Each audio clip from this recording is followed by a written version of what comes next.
ഒരു മാസത്തിനുള്ളിൽ 13.9 ദശലക്ഷത്തിലധികം തീർത്ഥാടകർ ഉംറ നിർവഹിച്ചുവെന്ന് അധികൃതർ. വിദേശത്ത് നിന്ന് മാത്രം 1.7 ദശലക്ഷത്തിലധികം തീർത്ഥാടകരാണ് പുണ്യഭൂമിയിലെത്തിയത്. ഡിജിറ്റൽ സംയോജിത ലോജിസ്റ്റിക്കൽ സേവനങ്ങൾ തീർത്ഥാടകരെ സൗദിയിലെത്തിക്കുന്ന നടപടികൾ സുഗമമാക്കി. ഹിജ്റ വർഷത്തിലെ ഇക്കഴിഞ്ഞ ജമാദുൽ അവൽ മാസത്തിൽ സൗദി അറേബ്യയ്ക്കകത്തു നിന്നും വിദേശത്തു നിന്നും ഉംറ നിർവഹിച്ചവരുടെ കണക്കാണ് അധികൃതർ അറിയിച്ചത്. 13.9 ദശലക്ഷത്തിലധികം വിശ്വാസികൾ ഉംറ നിർവഹിച്ചതായി അധികൃതർ പറയുന്നു.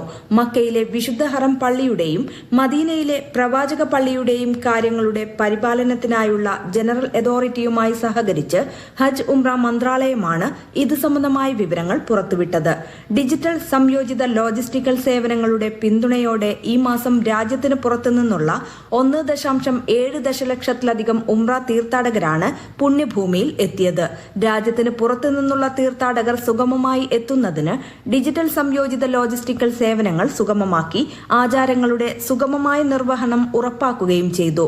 ഉംറ തീർത്ഥാടകരുടെ എണ്ണത്തിലെ വൻ വർധനവ് ഹജ്ജ് ഉംറ സന്ദർശന സംവിധാനം മെച്ചപ്പെടുത്തുന്നതിനുള്ള രാജ്യത്തിന്റെ നിരന്തരമായ ശ്രമങ്ങളെ അടിവരയിടുന്നതാണ്.